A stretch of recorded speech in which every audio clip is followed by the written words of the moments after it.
once it goes live, I can close it, and then we shall begin. Welcome. Tell me where you're coming in from in the chat, please.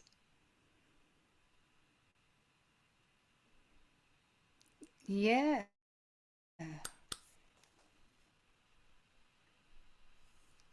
All right, and let me jump into the chat. Hi.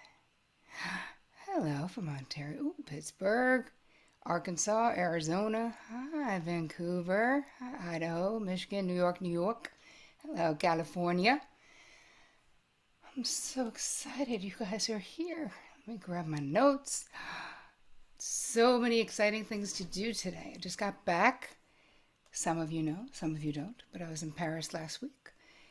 And I just got back and it was wonderful. Hello.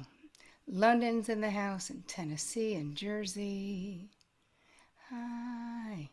Sweden and Florida and wow. Colorado.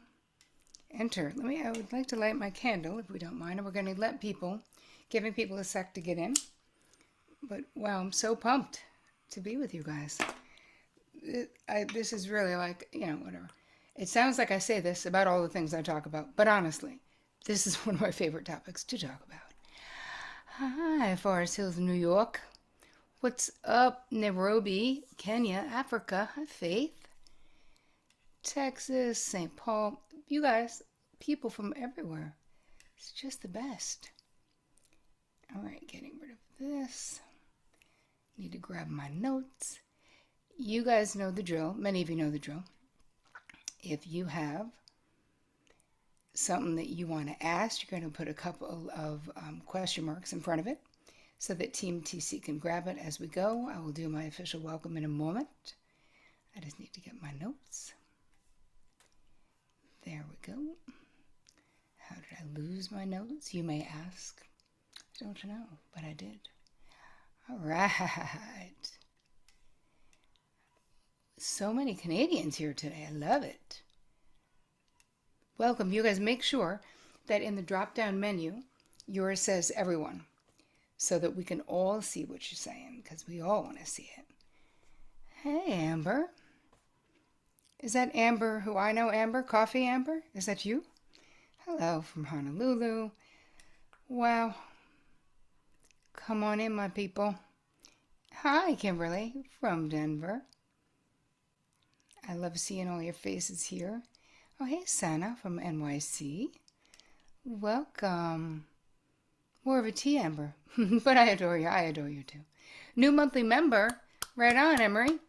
Woo! And Dawn right here from Albany. I love it. You guys, we have so much to cover today. It's very exciting. I started a little bit early because I knew I needed to get the tech thing happening on YouTube for our overflow that we will most likely have. I just want to make sure that people don't get completely boxed out. Hello, Heidi. How are you? Welcome, welcome, welcome. All right, I think I should do unofficial welcome. Do you think I should? I think I should. Let's get to it. Whew. I'm so pumped that you're here. So did I make all the announcements? If you have questions, please put a couple of question marks in front of that question. Thank you, Sana. Said she thinks I'm the most genuine therapist online, and I really appreciate that. Thank you. San Francisco, you look gorgeous. Why, thanks. I'm feeling very Parisian still. I bought this sweater there. I'm still got my red lips on, It's just nice. Oh, from Berlin. I want to say Guten Nacht. Well, not really. Probably, yeah. Is it? No, more afternoon for you. But anyway, hello. Bonjour. Come on in, people.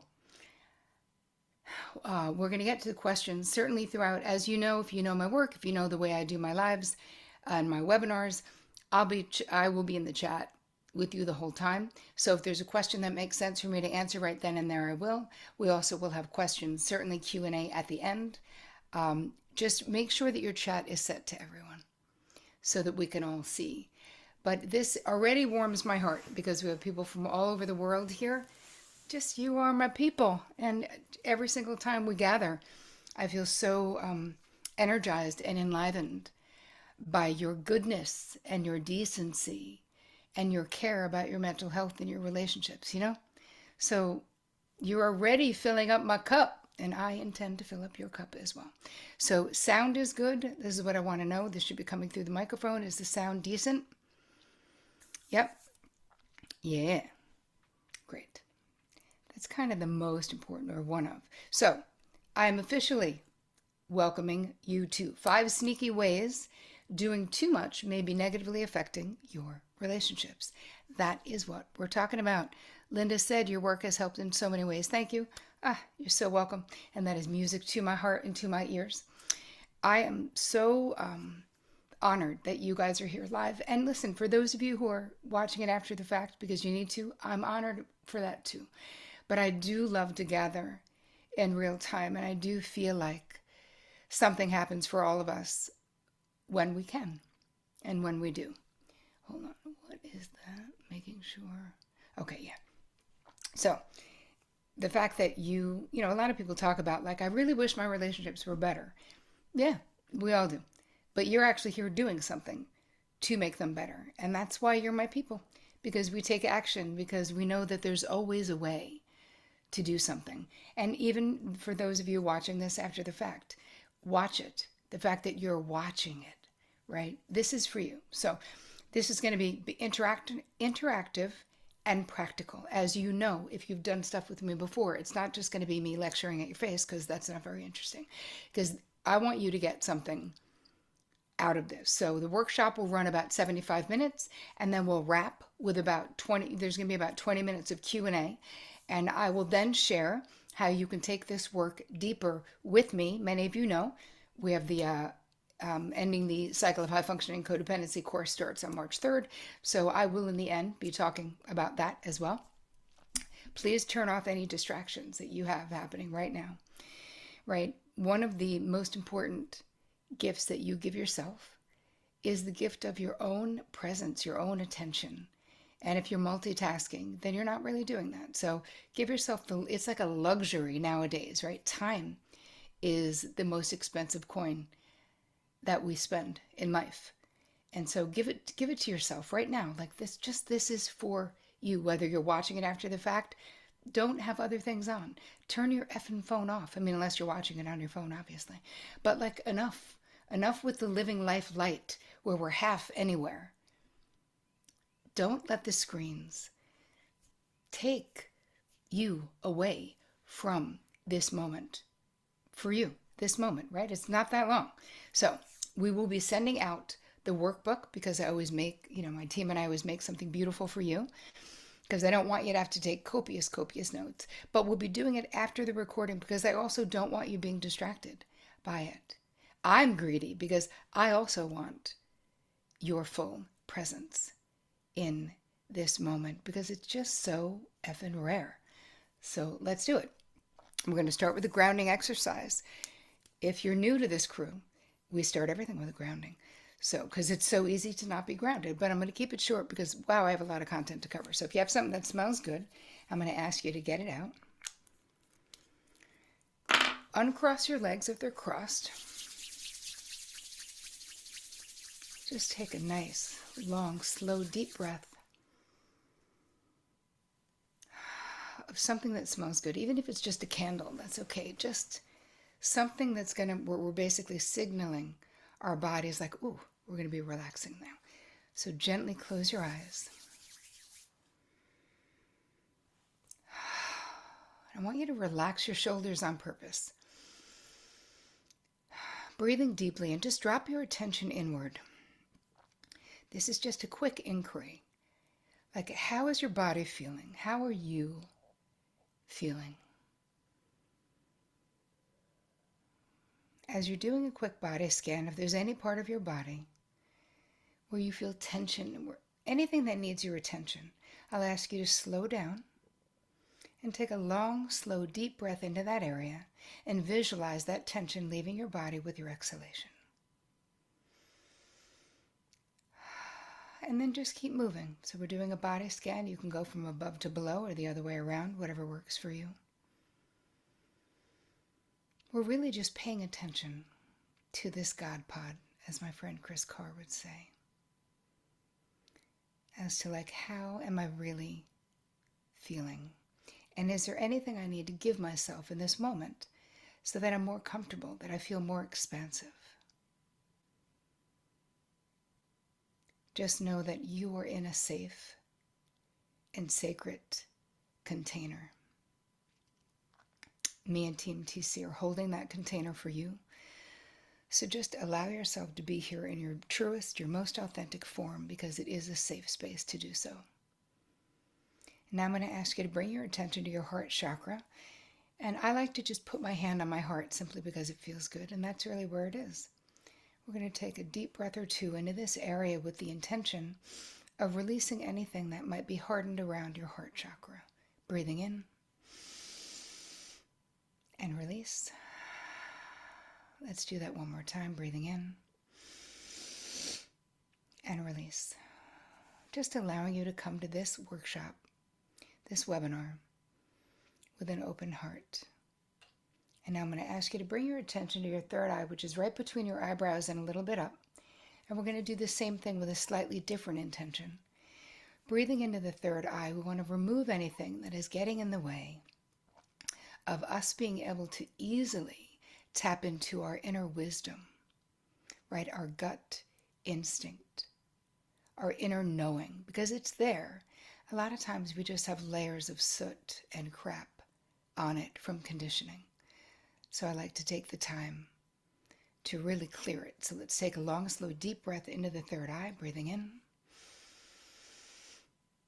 and release.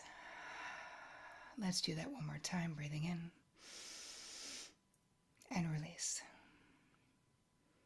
And this allows you to come to this webinar with an open mind, which is really always a beginner's mind. And now I'd love for you to set an intention for yourself for this webinar, this workshop. My intention is always that you learn something, anything, that helps you lessen your own suffering and elevate your own joy and expansion in this life.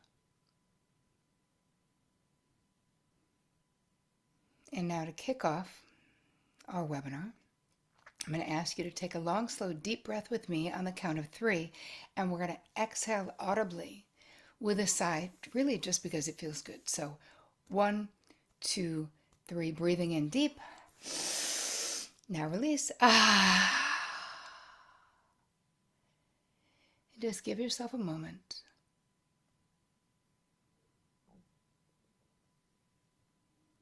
And then you can gently open your eyes and come back. Well, hello and welcome back. All right. I don't know who needed that, but I needed that. Sam needed that. I have my volume up to 100, especially when you talk softly. I'm sorry. Should I move the mic closer to my face? Is that any better? That felt really good. Me too.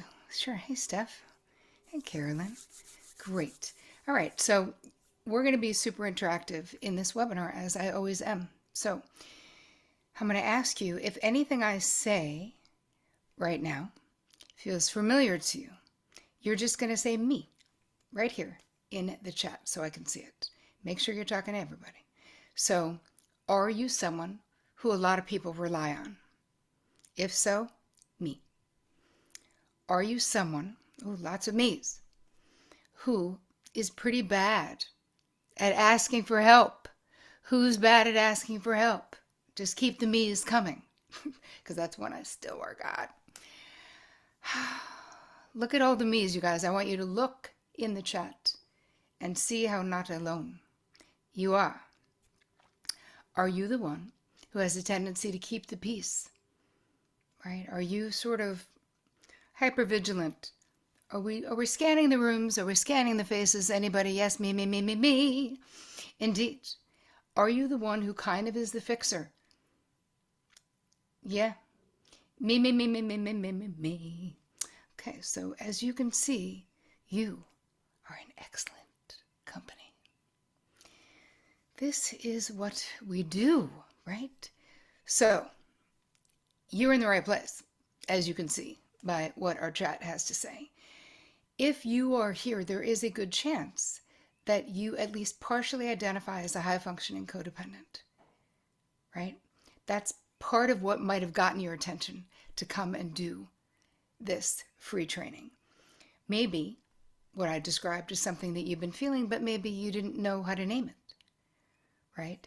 If you're the one that handles a lot of stuff, HFCs unite, ain't it the truth? Because your HFC-ness, right? It can come out in different ways. It can be upfront, like some people are very clear, like there's a leadership in a lot of HFCs, but there's also a lot of quiet HFCs. So would you say that yours is a little more loud, put L for loud, or is yours a little more quiet? Put Q for quiet, just so I know who's here, because I know you're both here. Yeah, so even though a lot of times when I'm talking about HFCs, yeah, you can see, I'm talking about people where, my style of HFC, which is more leadership, but so many of you have said to me, hey, I'm also identify as HFC, meaning I'm dialed into all the rooms and all the people, but I do it more, less controllingly, at least less directly controllingly, which is interesting. But if you're an HFC, what I know is you, as Renee just said, in the background getting shit done. This I know about you. Faux show, right? You anticipate, you fix. A lot of times we overfunction. Emily said, your framing of HFC has been so helpful. I was introduced to Melody Beatty's work, but your framing is even more clear.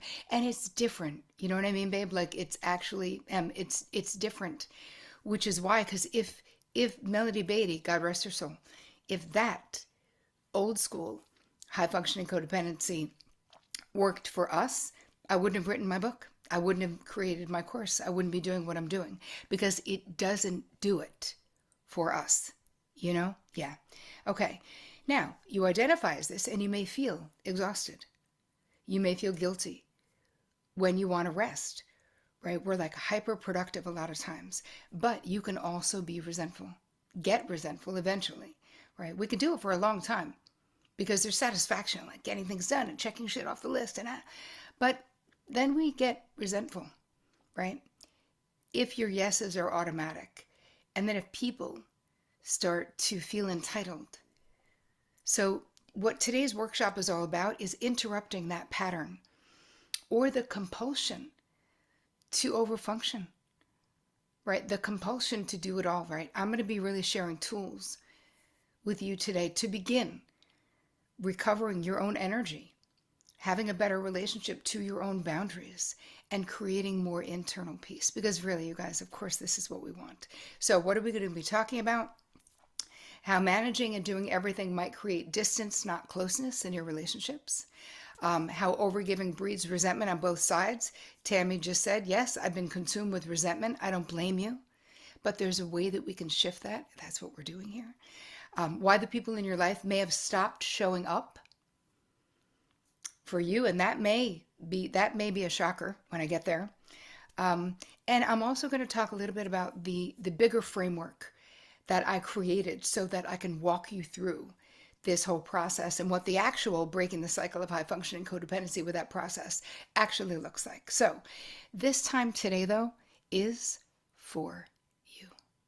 So please luxuriate in my care of you and Team TC's care, right? We have you in this container, and we've worked so hard on putting this together for you because the way you do everything to a degree, no, it does not, Kath, I'll get there, is how you do everything. We don't know how to do it a little bit. Everyone's like, stop giving so much. I don't know how, so good luck.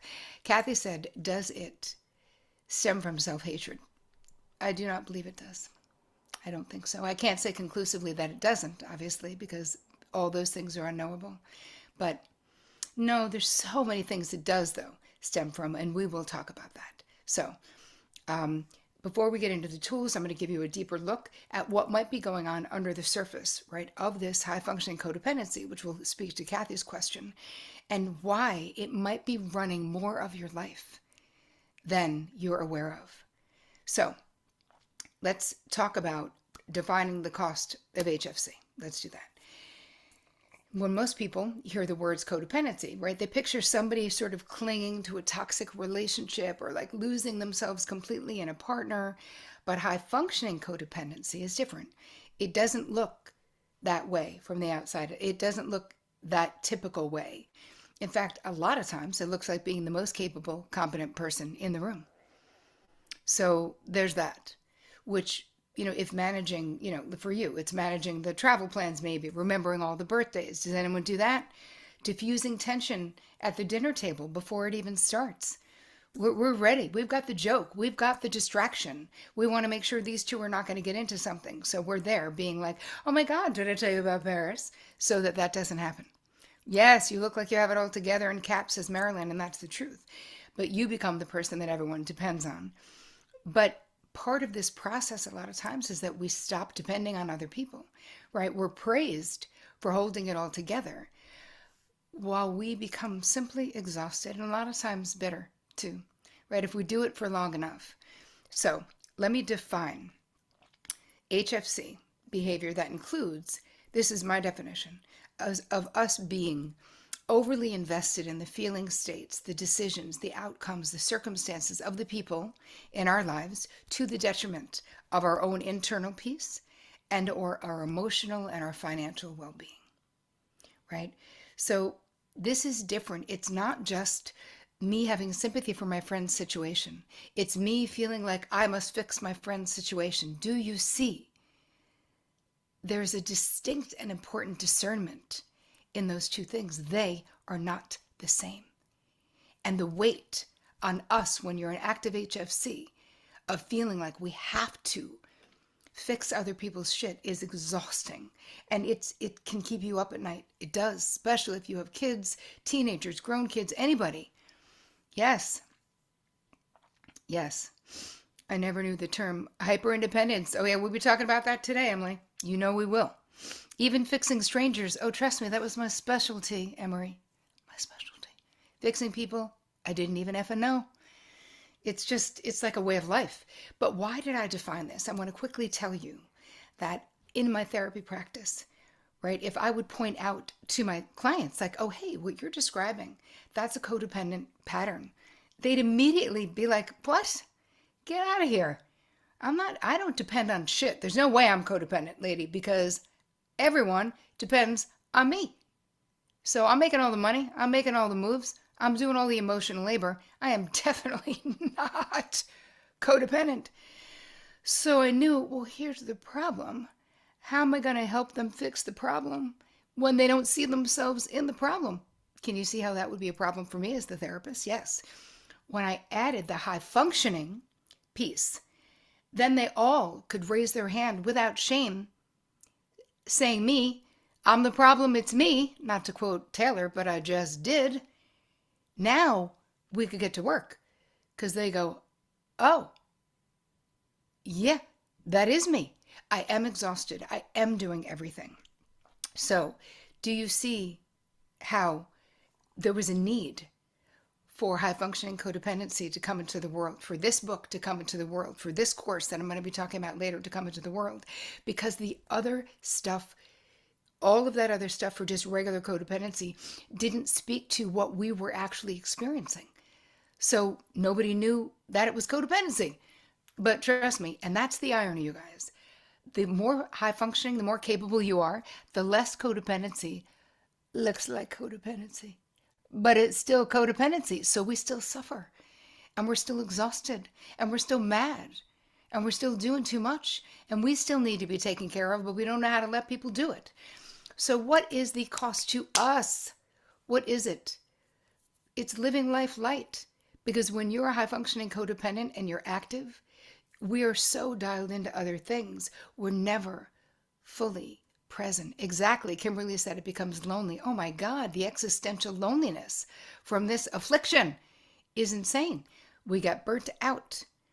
We have health problems from TMJ to insomnia to, oh my God, so many autoimmune disorders I would see in my therapy practice because we can't stop. So we just go. That's right, Robin, burnout. Hashimoto, correct, Sam. Anyone else? What other ailments do we have? I'm also a cancer survivor. Like, so many things. And I tell you, IBS, so common. TMJ, I have. The body sure as hell does keep score, Emery. Yes, migraines, ulcers, cancer, digestion issues, anxiety attacks, GI stuff. Oh, of course, GERD. Thyroid problems, me too, thyroid cancer. Yes, sleep issues, cancer, sleeplessness. Yes, anxiety, so much insomnia. Weight gain, yes. Fibromyalgia, major, big sleep issues. So, you guys, this stuff is all connected, which is why this is so important. Chronic fatigue, exactly. Exactly, Mira.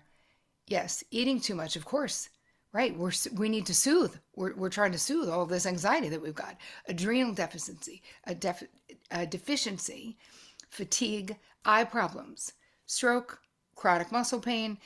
Yes, hormonal issues. We're going to get to that too. Anyway, so many things. What else? It robs us of our joy. When I'm worrying about what everyone else and their mother is doing, even when my life is good, if I take on all these other problems, you take on all these other problems, you are unhappy if your best friend is miserable.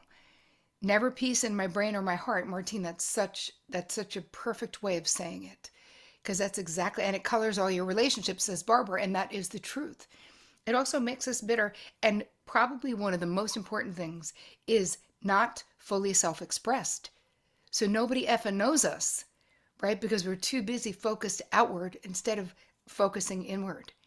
It's so painful to not be known. But let's move on to the important stuff. Why does this matter, right? What are the benefits of recovery? There's so much more available on the other side of this life.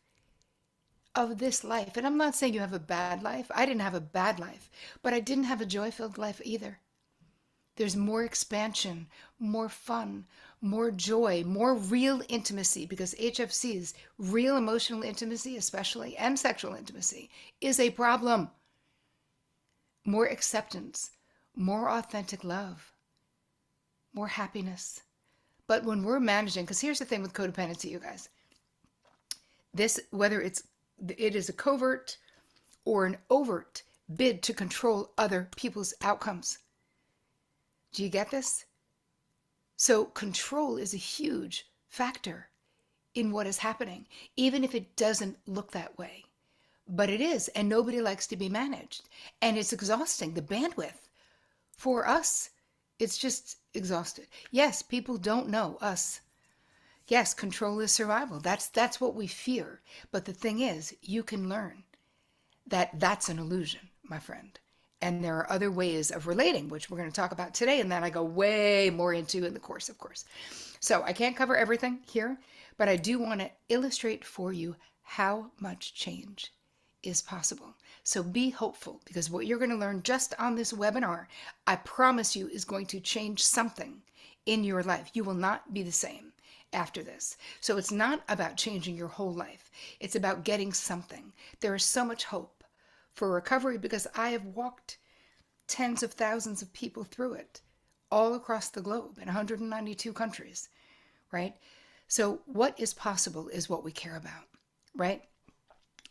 And if all of this is familiar, and I know it is because you're telling me in the chat, that doesn't mean there's something wrong with you. It means you learn to operate this way for a reason. So most of these behaviors, they don't just fall off a tree. They don't just come out of nowhere. They formed. They adapted, and they worked, right? You guys, our brains are so smart, right? And then so they were adaptive in childhood, and then they become maladaptive in adulthood. Exactly.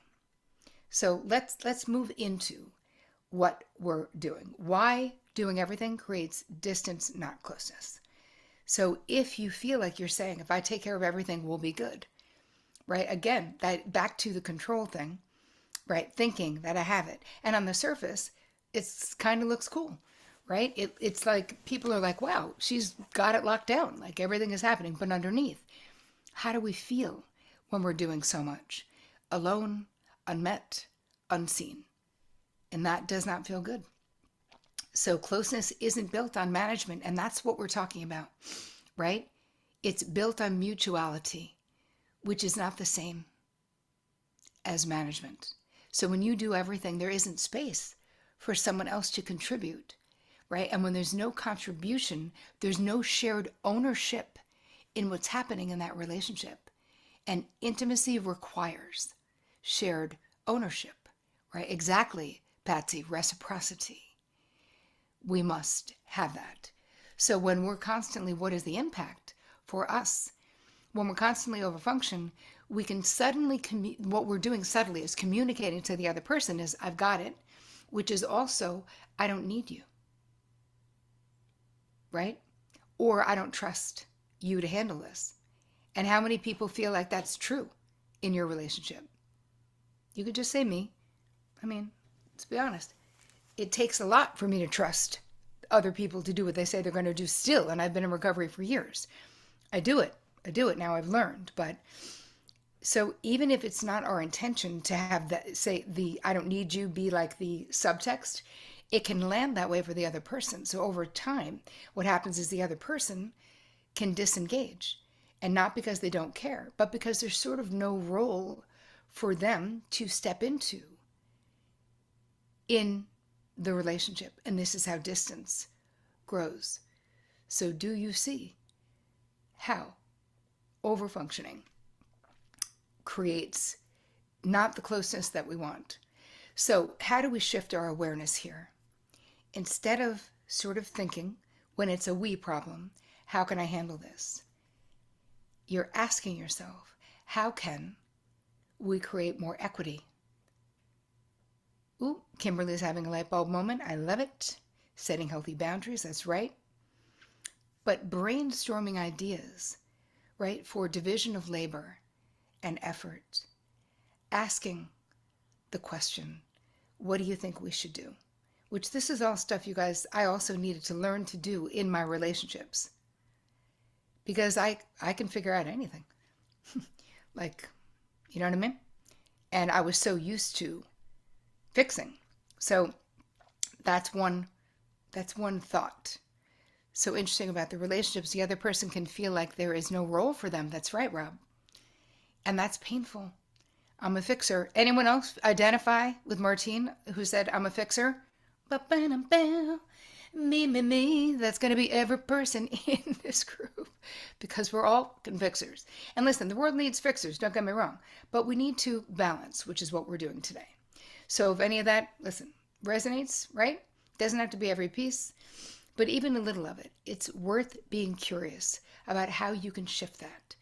Because most of what you didn't, right? We didn't start trying to control people, right? We started doing all this stuff because we care, because we love. Right? But what happens when caring actually turns into carrying, which are two incredibly different things? Suddenly you feel like a Sherpa. You're like, why is all of this crap on my back? Even if I was the one who put it there, I'm still mad, right? So it's exhausting. I feel used, said Steph. Yeah. And now I'm pissed at you. Even if I offered, even if I insisted, you should have fought me. You should have said no. We're the victim of our circumstances. Kate, you know it to a degree. But this is how tension starts to grow in relationships and where resentment can really, start to build, which we don't want. Yes, Karen said, aha, that's why I'm so mad. Yes, baby, that's why. So let's talk about how overgiving breeds resentment on both sides, which is basically what we're talking about, right?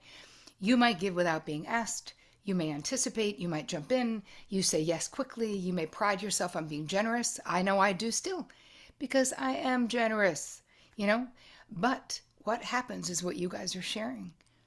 There's tension, right? There's this irritation. It's almost like, do you ever have that low grade where you're like constantly irritated? Like you just are dying for someone to cut you off in traffic so you can be like, ew, where I've got that low grade irritation. That is depletion, my friends. We're fucking tired. And it's almost like when we don't honor the way we feel, we eventually will explode, usually, or turn it into tears. But it's like We do all these things for people when they don't ask us to. And then we feel underappreciated when they don't throw us a fucking parade for doing it. So this is the stuff we need to change. Yes. Yes. We'll get there, don't worry. Someone said, why can't I cry? Because you're very far away from your emotions, but don't you worry. I know how to get you closer.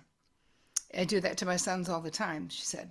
Yes, when I explode, probably twice a year, said Carolyn. So that's the thing, right?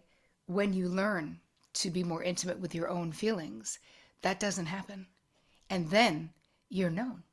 And you're not just known twice a year when you blow up, Because even then you're not known. That's not being known authentically. That's you when you've had it up to here. Not the same as you every day, It's different. So overgiving isn't always generosity. You guys, you know this. Overgiving a lot of times is anxiety management. A lot of times it's control. If I give, I won't be rejected. If I give everything, and if I keep everything going like smoothly, then no one else will be upset. If I handle it, nothing can go wrong. But when giving like that becomes this kind of a strategy, it really stops being clean. There is a little bit of a manipulation in there. So you might feel resentful because you're depleted, but they might feel resentful because they didn't ask, because they didn't consent, right? They may even feel managed or, again, incapable, as I was saying in the earlier one. So over time, you feel underappreciated and bummed out and pissed off, and they feel subtly judged, like you don't think that they can do it, right? Nobody ends up feeling truly seen in this scenario. So let's shift the awareness here. Before you give, ask, is this coming from love or fear? If I don't do it, I'm afraid it won't be done right, or they won't do it in my time frame. Exactly, Marilyn. Nobody wins.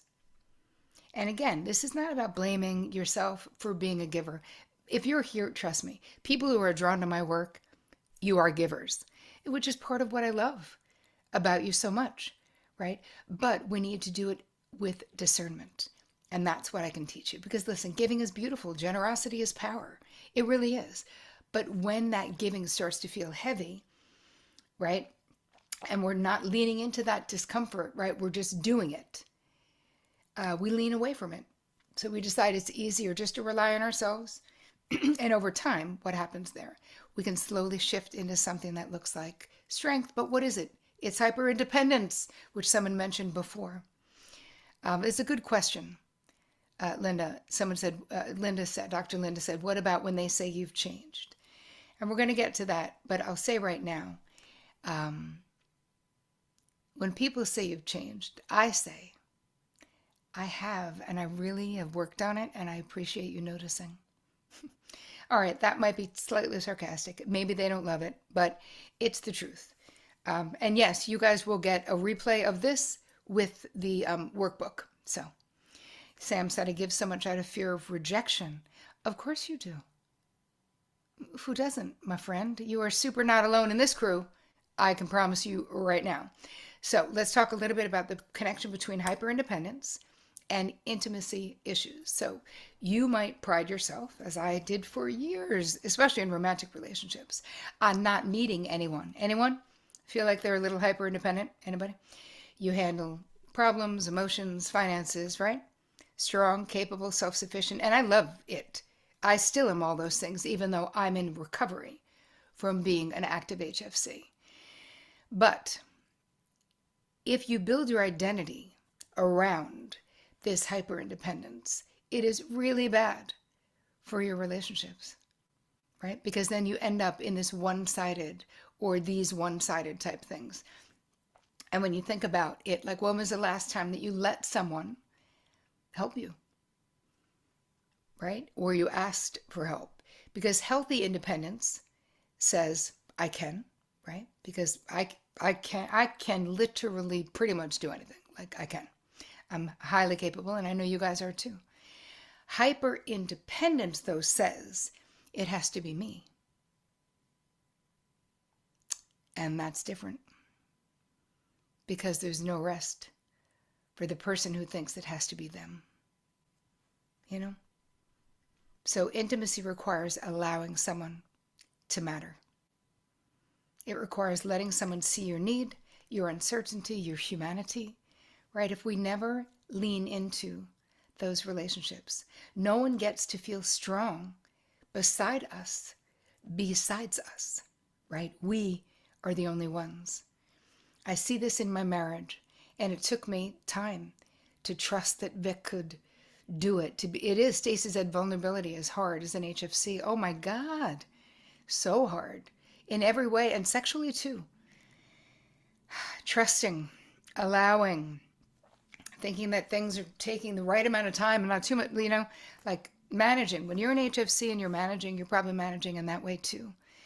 But most people want to feel needed the same way that we do. And it is such a different and sort of a blissful experience allowing someone to show up for you. But if you're always that self-sourced person, others can stop showing up, even if they did in the beginning, right? After a while, people start thinking, she's fine, she's got it, she doesn't need me. Or we attract people who can't show up because we don't ask for much. So we experience this, at least I did personally, as abandonment, right? Like they don't show up.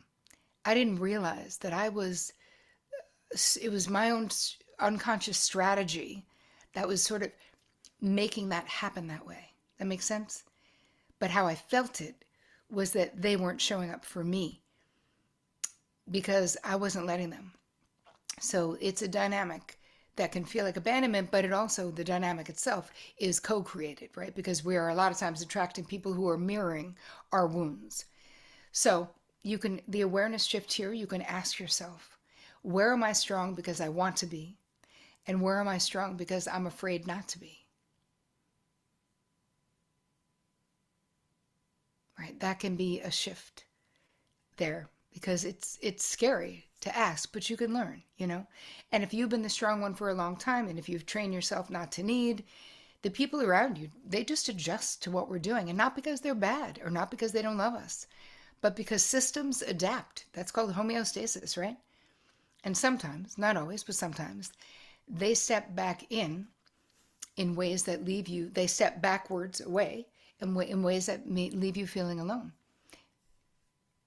Yes, I can. The awareness raising question here, we're going to ask, Lena asked me to repeat it, is where am I strong because I want to be? And where am I strong because I'm afraid not to be? Make sense? Yeah. So this brings us to this place of what happens here for us is it can be very lonely, right? Your role in that dynamic of always being strong, it's less about sovereignty, right? It's about something else, not sovereignty. So it's about fear. I have a hard time asking for help because I feel like I'm burdening them. Oh, I know, Sarah, please. I understand. And in the course itself, we go into so much of this because you guys, this is deep. I'm going to do everything I can in this webinar to give you so many gems that you will walk away being like, holy shit, I'm really changed from that webinar. But the course itself, obviously, I'm going to tell you about it at the end, but this is where we are snuggled up for 6 weeks together doing this live every single week, where it's a deep, deep, deep dive, which is exciting. Anyway, I'll talk about that at the end. Let's finish the content that we're talking about here.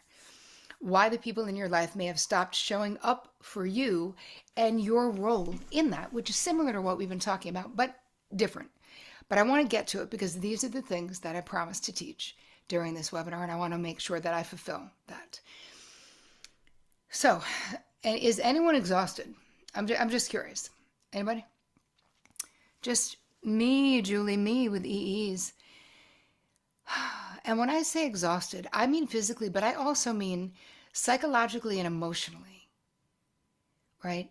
There is something that is it is like an existential bone tired from being an HFC. And it's so hard to explain it to people if they don't understand, where you're like, I'm not just tired. Like effing tired, and even that doesn't do it. Yes, feels crushing to carry this. It is. Exactly. Barbara said, as I age, I can't do it anymore. It's, oh my God. And then hormones and then menopause. Jesus H. Come on, it is heavy. So you may be thinking in all of this exhaustion that we have, like, isn't it obvious? Don't I seem exhausted to people? Like, why doesn't anyone step up? Why am I always the one? Why do I have to ask for help? I don't want to have to ask. You might feel like the only adult in the rooms that you're in, you know? And you may have people in your life who used to show up, but they don't now. And like something has changed, but part of it is that we teach people. What do we do when we are constantly fixing, anticipating, rescuing, hyper helping, managing? We train other people to underfunction, not on purpose, right? Obviously, nobody wants to do it. But if we're doing it consistently, and most of us are, over time, people adapt in that downward slope, right? Because they don't have to rise because we're doing it. So the relational impact is what? The more we manage, the less responsible they feel. The more we anticipate, the less they initiate. The more we control outcomes, the less they invest. Eventually, they can stop showing up, right? Because the system never required them to sort of do anything. So this is really painful and can be really painful to see in your own relationships, but it's so important that we understand what is happening. Yes, after Barbara said, after 47 years of marriage, hold on, come back, Barbara. So many things. Basically, Barbara's question was, after 47 years of marriage, if I change, can a marriage change? Yes, it can, Barb, and I'm going to tell you why. Because all relationships are a dance. So when you change your steps, the other person will have to do something different. They cannot stay the same, and you might be shocked. Many long-term marriages here. I'm with Vic almost 30 years. How many people are in long-term marriages that you want to change the dynamic? Who wants to change the dance? Just say me, me, me, me, me. And here's the thing. You absolutely can. I've walked thousands of women through it, and we do it gently. And we do it slowly. And we do it baby steps. And we don't do anything overnight. Everything we do is with compassion and kindness for ourselves and our partners. Because, hey man, we program them most of the time. We did a lot of it. They got used to it. And they're going to be threatened as hell when you start to shift. But that's okay. Especially if you decide to do the course. I'll be walking you through what to do when they start to notice that you are changing. But we do it very baby steps. Right? So we keep it very baby steps because that's very important. Sustainable change happens through consistency, small steps, consistent over time. You may have had right now massive epiphanies in the 45 minutes we've been together. I hope you have. But the real change, the real shift is as we continue to shift our awareness. So like in this last one, instead of asking the why don't they step up, ask where have I made it unnecessary for them to? Just taking agency over, oh, this is my side of the street. What is so beautiful about this is that we can change it because it's when it's our side of the street, then we have the power to change. So as we move into the hope of changing, I've given you plenty of points to think about. Santa said, Terri's work really taught me how to take agency instead of feeling badly about what I've done as an HFC. Yes, because here's the thing, you guys. This is a no judgment, no shame zone. Every moment of your life, everything you learn from me is that. Emery said, Terry's monthly membership is very affordable and very useful. Yes, it is. Thank you for saying that. I appreciate it because we meet weekly like this. The course itself, though, that starts March 3rd, is a deep dive into all of this, and it's based on this HFC recovery framework. And this is just 5 pillars of self-mastery, which we'll do quickly because I want to hit your questions. Self-awareness, self-knowledge, self-acceptance, because here's the thing. We can't change what we're unaware of, right? Why is the self-knowledge piece important? If we deny what happened in our lives, what we're doing in our relationships, we can't change it. This is where we get real honest in a safe and sacred and loving container, because we get away from this whole self-judgment crap because it gets in the way of our transformation. We have to move into self-acceptance. That's the 3rd pillar, right? Which is that, you know what? This is what has gone on and it is okay. Then we move into self-compassion, which I feel like for HFCs is probably the hardest part. And then we move into self-love, right? Self-love and self-celebration. This is the process that we go through those pillars of recovery, because it's not just about the insights that you might be grabbing today. This is about integration. How do we integrate it? Right? It's not just, oh, what a relief, like now I understand. It's how do I rewire? Right? How do I rewire? So we have, and don't worry, all the pillars, thank you, Janine, and all the pillars will be in the workbook that we send to you tomorrow. All right, so we're going to move into questions because a ton have already come in. I want to hit them. I also want to tell you about the course, so we've got stuff to do. I'll be answering the questions live in a few minutes. If something comes up for you now, you can continue to just drop them, put a few question marks in front of them so that the team can find them.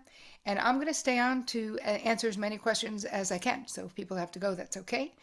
But if something landed for you today in any of this information that we've been talking about, right, a moment of recognition, that's me, then this is your moment to gently start doing something different.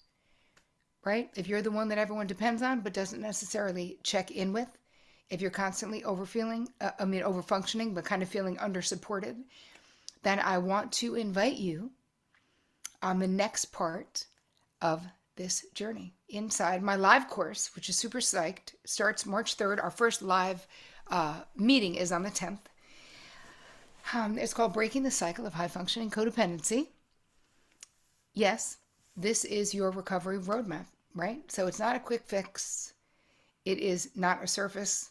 If you know you want to do it, I know lots of people are, just go to terricole.com/break for breaking the cycle.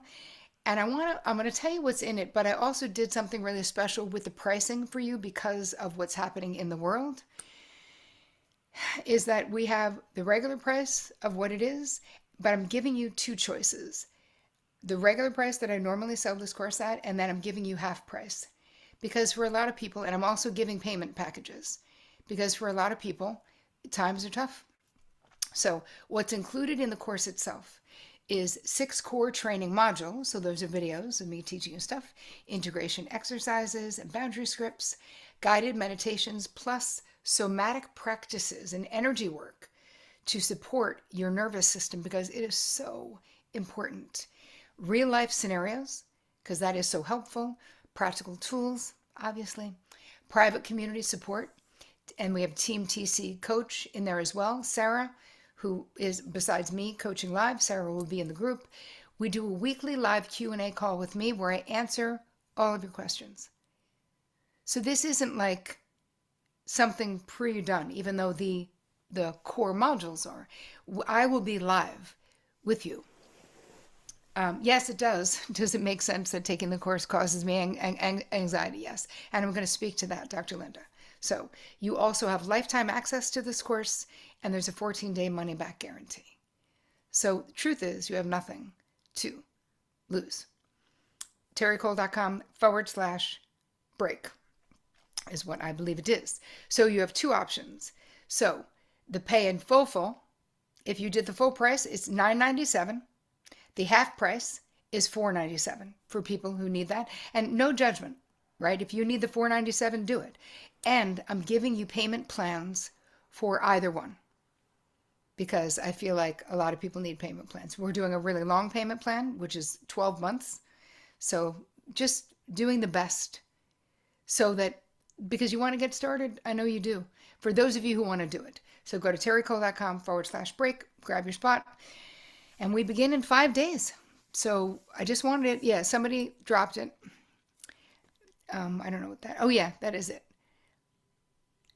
No, you can just click on the box that you want. Team TC will handle that. I'm going to start answering questions. So, and then I'll go back to the course. I'll do both. We have plenty of time. So I'm staying for a while. So aside from recovering as an HFC, Sana asks, can your course be a gateway for me to understand what counseling degree I want? I just love helping others help themselves in a non-HFC way, one day, soon trained therapist way.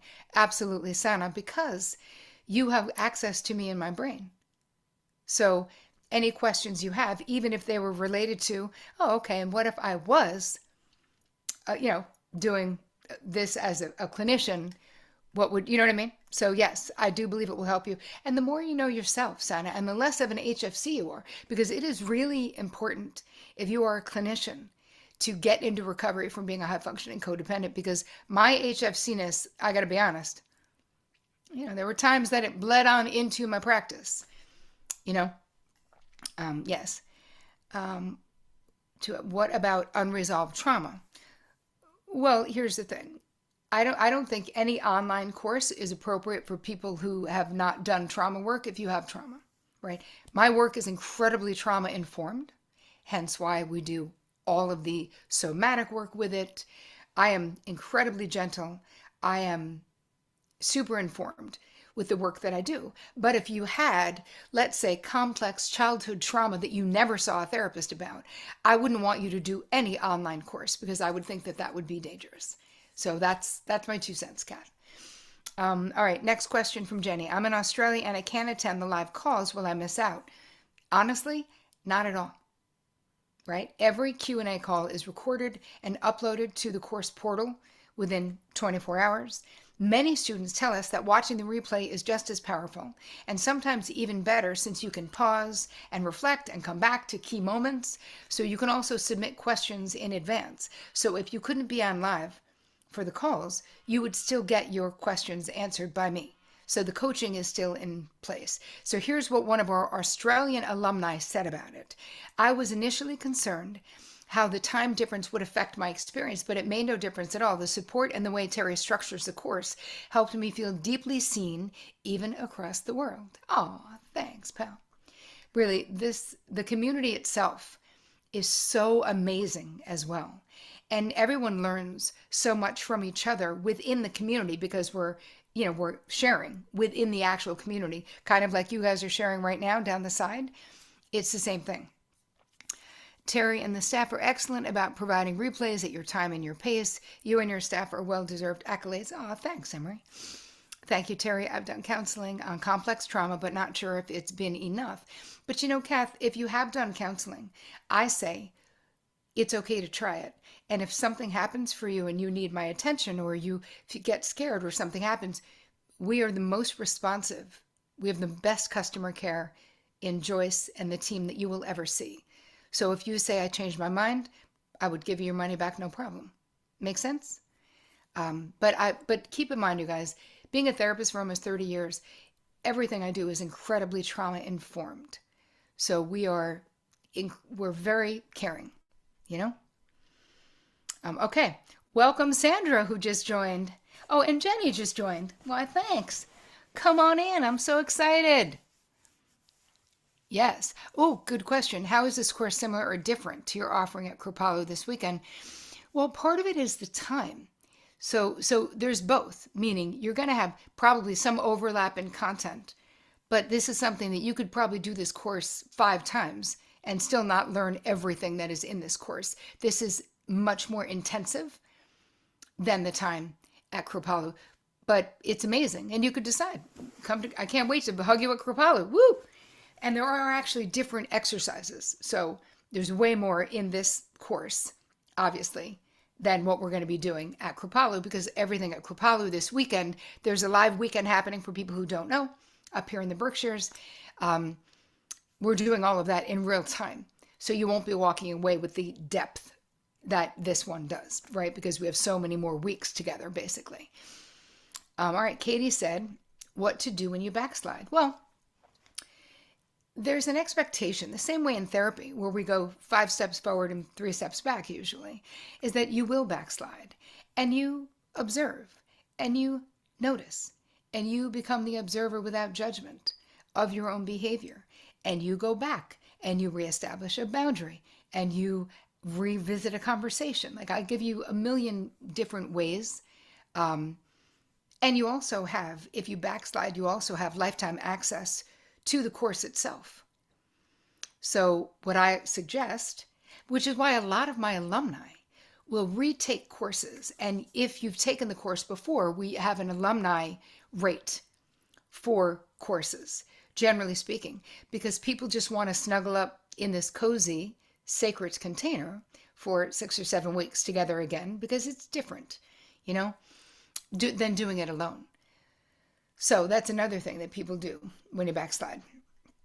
All right. KK said, is there a way to use what I know do be for the areas where I'm strong? Because I want to be help and strong in areas, and I'm not afraid, and I am afraid not to be. What should I glean from areas where I want to be strong? Well, here's the thing. There's lots of areas. I think that it's healthy and normal to want to be strong. What we will focus on in the course itself is, where are the areas where softness would give you more satisfaction, but you can't allow yourself to be soft. That's what we'll work on in the course. Does that make sense? Because most of us have the strong thing handled, and there's nothing wrong with that, right? It's absolutely great. Okay, are there any prerequisites for this course? I just found you on Instagram this week. Well, hello. No, there are no prerequisites. All you need is the desire to sort of stop overfunctioning and overdoing and overgiving and being exhausted, and start showing up for yourself, right? This course is designed to meet you exactly where you are. Whether you've done any personal development work before, or if you're brand new to it. If this was your maiden voyage, you would be perfectly appropriate. And if you're not familiar with my work, this would also be perfectly appropriate, because I really am holding your hand throughout this experience. I really am with you. Really do visualize it like we are kind of snuggling up in a non-weird way. It's a very cozy experience. So you don't have to have read Boundary Boss. You don't have to have read too much, right? If you resonate with being a high-functioning codependent, then this course will give you the structure, the tools, the guidance, and the supportive community as you begin your recovery journey. So you don't have to figure this all out alone anymore. Go to terricole.com/break if you want to join us. I want you to. Anastasia said, how to do the self-acceptance of whatever happened to me. I always end up taking the full responsibility and extra on myself from the situation that happened. Well, here's the thing with self-blame, babe. If something happened to you, especially if it was in childhood or anywhere, but if it was something where someone did something to you, you are not responsible for that. And all of us have fallen victim to unfortunate and horrible situations in our lives. Does that make sense? But part of what I walk you through in the course is, how do we take self-love and self-consideration? What does that look like? It looks like self-forgiveness. Yeah, Linda G just said, I learned to forgive myself for how I ran my life. She said, I was just trying to survive. And so were you, Anastasia. So part of this process is really being able to be like, you know what? You deserve the compassion and the love that you give everyone else. You deserve the understanding. So someone will drop it for you, Marilyn. Robin said, I signed up last year. Okay, that's for Team TC. Can I rejoin? Okay, but could not finish it live. Unfortunately, can I rejoin this year? You can, yes, you can rejoin as an alumni. Go to support at Terri. Just email support@terricole.com, and they will give you the alumni link. Katie said, is people talking over me and on about themselves a sign that I'm codependent?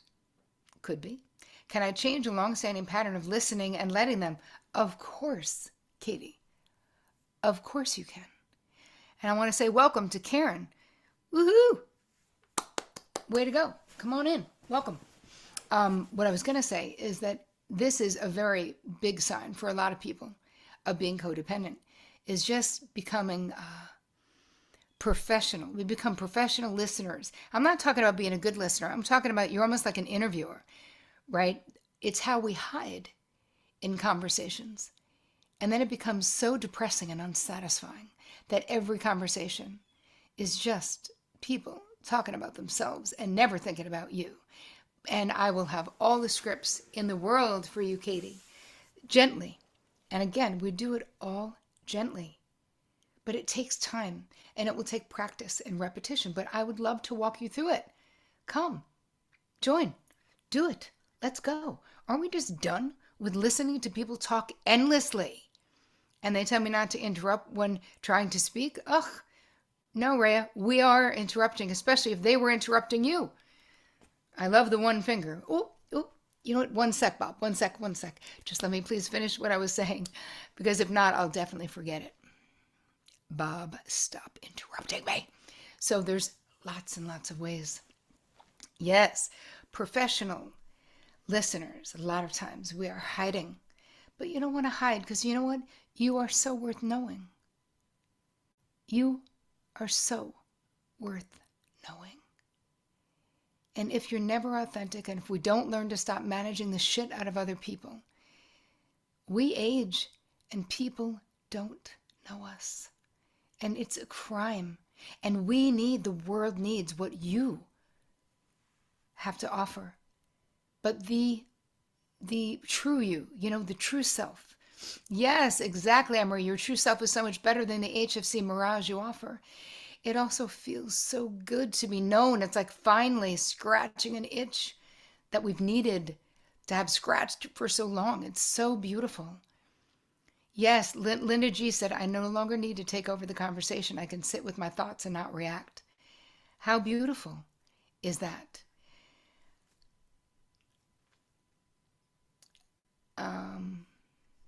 All right, I'm a single mom and managing a lot right now. How much time will this course take weekly? If you are a single parent, if you are busy as hell, who's not? I see you. This course is built to be flexible and supportive, no matter your schedule, right? So here's the realistic breakdown. Weekly content, about an hour to move through each module. Daily meditation or somatic practice, probably 10 to 15 minutes. The live Q&A call, which are on Tuesdays at 12 noon Eastern, are 75 minutes. The integration work. Now, you're going to do this on your own time. Many students set aside about 20 minutes a day, or some people do a longer session on the weekend. So the reason why I give you lifetime access is so that you can go at your own pace. So many people go, don't do it. Don't do lifetime access. People will be like, you got 30-day access, whatever it is. But we do it. Anyway, Emily said, besides the course and your podcast, etc., what should I bring into my therapy sessions to help myself in recovery? Well, here's the thing. You certainly can share what you're doing in the course with your therapist. My work, I have to say, I am so many of the people who find me say, my therapist told me about your book. My therapist told me. So when someone is wondering, should I do this course or not? I always say, please show your therapist the page that has all the information about the course on it, and let them, and then when you're going through the course, it's okay with me if you want to share the exercises that you're working on, like if you want to fill them out and then show your therapist, you know what I mean? Because that will certainly accelerate. Yeah. It's a great starting point,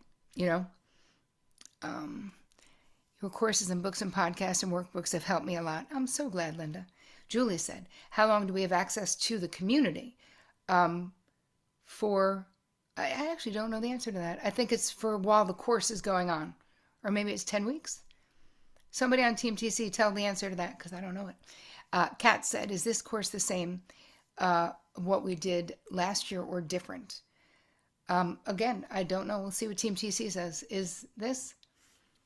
Yes, exactly. Every year for every course that I do, it's always evolving because I evolve. So if we did this, because I think last year was the first year that we did this course because we did it with the book. So this training today was brand new training. Everything that I talked about today was brand new. The course itself has new elements to it because I've changed in a year. So every course that we do, we modify it annually just because why not? And here's the thing, even if I didn't, it would still be amazing because the core work is the same work, right? Does that make sense? Yeah. Yeah. All right. Hold on. You're such a godsend. I'm so glad you said it, Jenny. Mira said, I'm a therapist, recommend your work to all my clients. I love it. All right, Team TC is grabbing the questions, so I'm not going to do that. I'm going to come over here to where the questions are, because if not, I could get lost. Barbara said, my son has mental health issues and no executive functioning skills. How do I know what I should and should not do? I think that's kind of a medical question, because Barbara, his doctors should know what he's capable of, what he can learn, right, to do. And I think that is a conversation that potentially could make sense to have with his doctor, because this is part of the problem, because a lot of us are caring for aging parents, caring for kids with challenges, right? So what we really need to do is have real data on the child's, adult or child's abilities, and that will help us figure it out. Well, welcome to Marie and Brenda to the course. I'm very excited. I'm very excited that you're joining. Yes. I love it. So Yadi said, how do you start the process of giving without overgiving? I started this process some years ago, but I'm trying to understand the healthy balance of not feeling responsible and moved to help others. I had a friend that would call me and say, I have all these bills, but I'm praying to God for help, and felt manipulating. But because I felt moved to help, I sent her $300 and never heard from her for weeks. And then I reached out to her and she told me she went on a trip to support her cousin at his wife's funeral. Right, because here's the thing, Yadi. First of all, the number one rule, you know how Fight Club has a number one rule? Number one rule of HFCs is no lending money. Because we do feel for all the people. So what you can say is, to protect my relationships, I have a no lending policy, right? It's not personal. It's just a policy. So that's one thing that you can do. But I understand what you're saying. And Yadi, what we have to get to, and we do it in the course, is we have to understand what is compelling you to overgive. And each one of you here today on this call is motivated by something different, just like I'm motivated. So in the course, we go through your childhood experiences. We go through all the reasons. Why I'm an HFC and why you're an HFC are two different reasons. So that every single thing that I build on those 5 pillars is so that you can customize this work to your life experience. That's what makes this work, because there is no one size fits all. There just isn't one size fits all. Oh, there's such a difference. So someone said, the focus of the conversation geared towards women. Do you find many men in your work and courses? Here's the thing, Ken. Men are allowed in my courses. I love men. Most of my work is mostly women. So it's going to be 99.99999. But I have in the past had a man here and a man there, and I do not discriminate in that way. So it is okay. But yeah. And I have a lot of men actually read my books and have loved the courses. And they say it applies to them too. So if you feel called, Ken, come on in. You are welcome. There will be a lot of estrogen in this container, but you certainly are welcome. Yes, said Sana, it's nice for men and women to heal together. It is, yes. Hold on. Yes. So when are the live Q&A calls? Someone just asked. So the course starts, meaning you get your first module on March 3rd. Our first live call is on March 10th, which is a Tuesday, 12 noon Eastern Standard Time. That's 12 noon New York time. So you'll always have a week to do the work. The sessions themselves, the 75-minute sessions, are really powerful, where we're answering all the questions, and I'm just guiding you through the work in real time. All the calls are recorded and uploaded to the course portal within 24 hours, so you can catch the replay anytime that it works for you. Ooh, Annette, I'll see you on the 10th. Yay. Patsy said, my husband took one of Terri's past courses and was deeply impacted and helped. I hope that helps with the man question. See, hear that, Ken? Patsy's husband loved it. So you're welcome. Go to terricole.com/break. Let's do it. Rhea said, what's the difference between the course and the book content? Well, tons, because I couldn't put everything that I put in the course, I couldn't put in a book, because it's not the way books work. It would have to be a workbook. You know what I mean? So there's different stuff. Some is the same. But the difference is, hello, me. You get me live answering your questions. Yes. Janine, you're jumping in. Do it, sister. terricole.com/break. Let's effing go, people. Here's the thing, you guys. Because I want you to get what you want in life. This is what it is. I want you to get what you want in life. This is what this is about, is getting what you want in life, because you deserve it. You deserve to be seen and to be known. And welcome Marilyn, who just joined. I appreciate you joining. Let's do it. I mean, what is going to be different next year at this time if you don't do something different? That's really what we're talking about. You know, first of all, you should be pumped that you showed up today to this, or that you are watching this after the fact. Take the gems from this for your life. Do it. Prioritize you. You matter, right? You're already breaking a cycle. Just by tuning into this hour and 15 minutes, you're breaking a cycle. You're putting your stake in the ground, putting the universe on notice. It's saying shit is about to change. I deserve more satisfaction in life, and you do. And this is where recovery begins. So yours has already begun, whether you do the course or not. But if you decide to do the course, understand, I am a kick-ass guide, right? Picture me, I've got the map. I've got the little flashlight thing on my head, right? I've got a whole lot of love. It is an honor and a privilege of my life to lead you through breaking the cycle of high-functioning codependency, because that will change the rest of your life. Does that make sense? Like, your life is going to be before taking Breaking the Cycle of High-Functioning Codependency course and after taking it. So if you're showing up for everyone else and ignoring your own needs, saying yes because you're afraid of conflict, disapproval, being seen as selfish, go to terricole.com/break. Join us. If you're keeping the peace, you're sick of fixing problems, you're carrying the weight, remember what I said before. If you don't know the difference between caring as a caring human being and carrying, this course is for you, right? Maybe you've built your life on being the one that can handle it all, but you don't have to, right? Have you ever thought like, wow, I've checked all the boxes. Is this how I'm supposed to feel? Because that's how I was feeling before I was in recovery. If you feel that way, give yourself a gift. Go to terricole.com/break. Do it. It is for you. It doesn't have to be for anyone else. It is for you. And the best part is that you're not doing it alone. You're doing it in this cozy container every single week. Not to mention this time in history, what we're experiencing, the amount of nervous system activation and the terrible shit that's going on. Hello. Having this weekly will absolutely help whatever else you're going through in your life, besides teaching you how to get into recovery for being a high-functioning codependent. Just doing something once a week for yourself, because this course is designed to help you rewrite the limiting beliefs that says that your worth comes from being needed. comes from doing for other people, comes from being of service. And trust me, you can be in recovery and still be of service, just in a different way.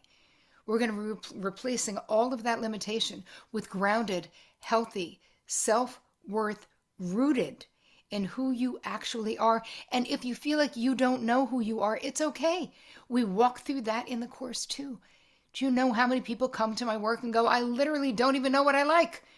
I'm not surprised, but you will by the time we're done.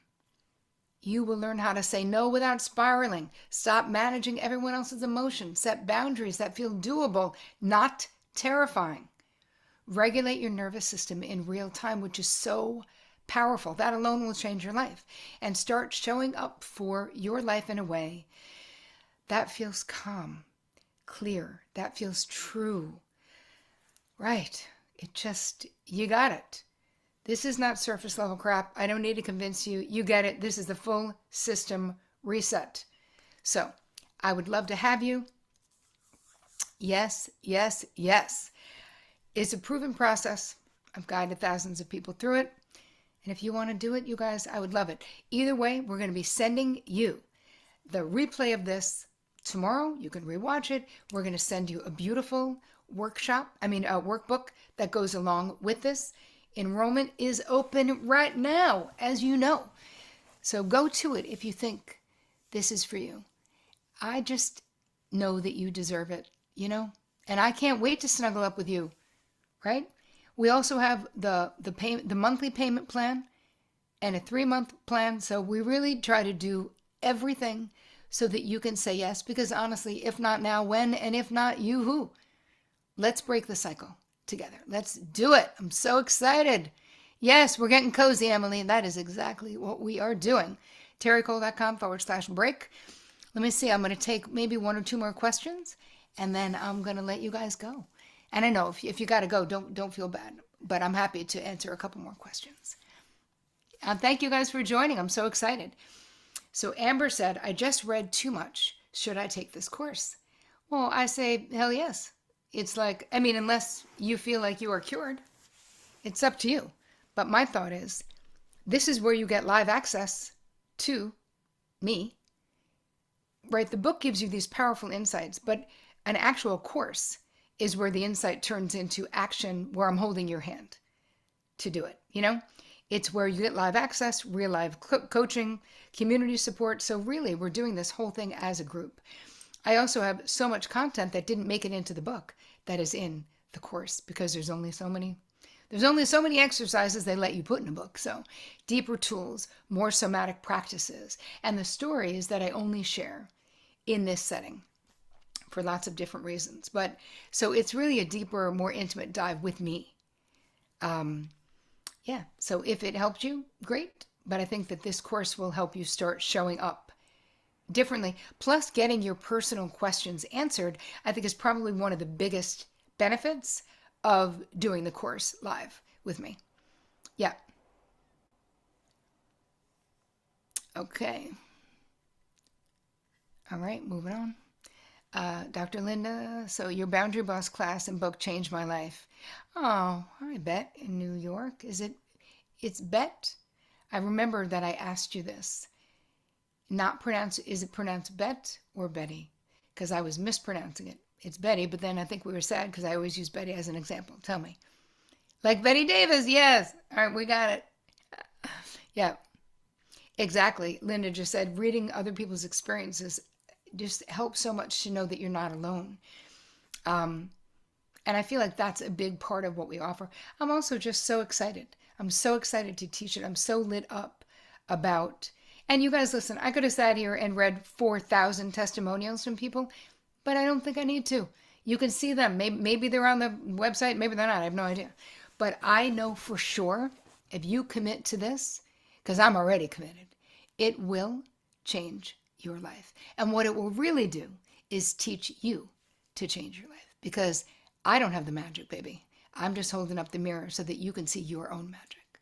So if it's any of this speaks to you, go to terricole.com/break and join us, because I would love to see you there. Thank you so much for being with me today and being in this community, you guys. I love you so much. I really, really, really appreciate you. And I hope that you really got a lot out of today's webinar. I'm kissing you.